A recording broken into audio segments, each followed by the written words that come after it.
بسم الله الرحمن الرحيم تبارك الذي بيده الملك وهو على كل شيء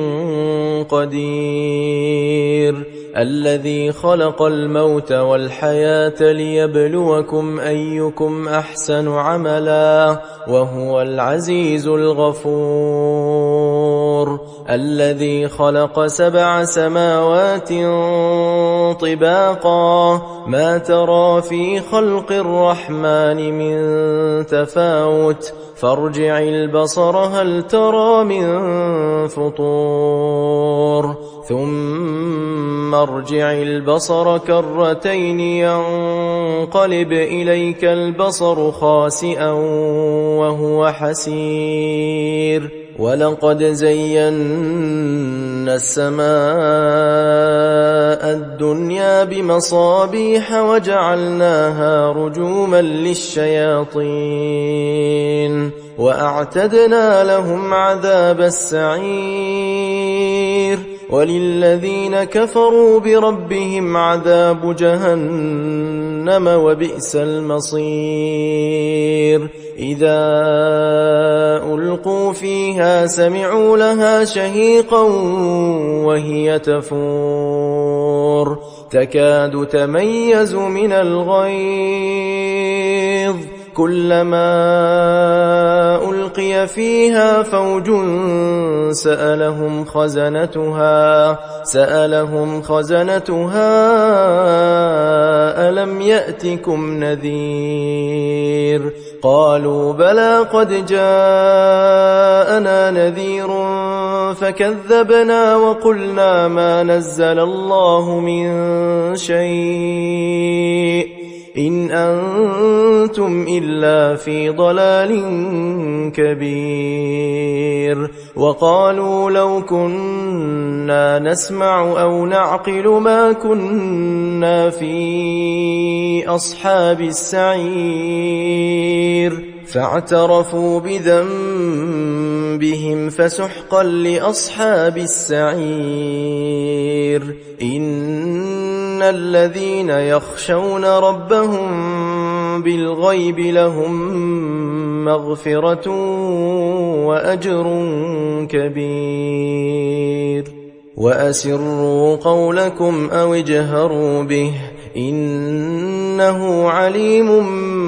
بذات الصدور ألا يعلم من خلق وهو اللطيف الخبير هو الذي جعل لكم الأرض ذلولا فامشوا في مناكبها وكلوا من رزقه وإليه النشور أأمنتم من في السماء أن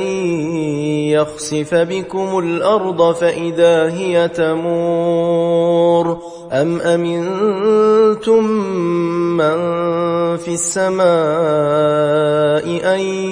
يرسل عليكم حاصبا فستعلمون كيف نذير ولقد كذب الذين من قبلهم فكيف كان نكير أولم يروا إلى الطير فوقهم صافات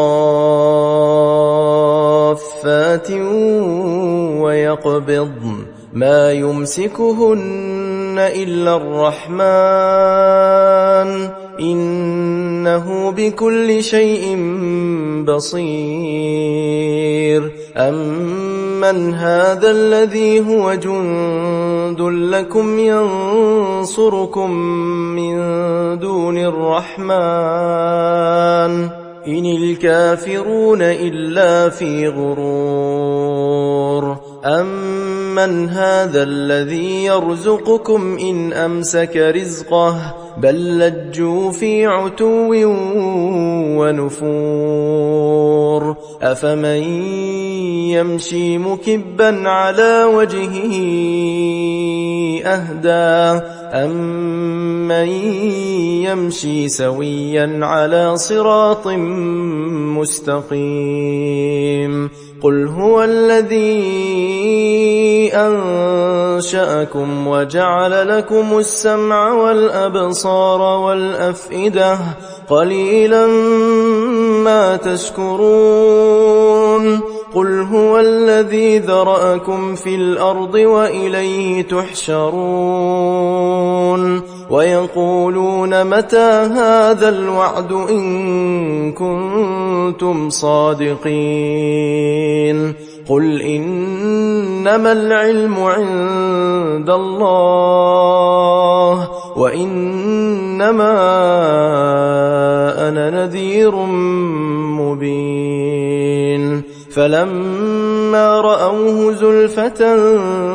سيئت وجوه الذين كفروا وقيل هذا الذي كنتم به تدعون قل أرأيتم إن أهلكني الله ومن معي أو رحمنا فمن يجير الكافرين من عذاب أليم قل هو الرحمن آمنا به وعليه توكلنا فستعلمون من هو في ضلال مبين قل أرأيتم إن أصبح ماؤكم غورا فمن يأتيكم بماء معين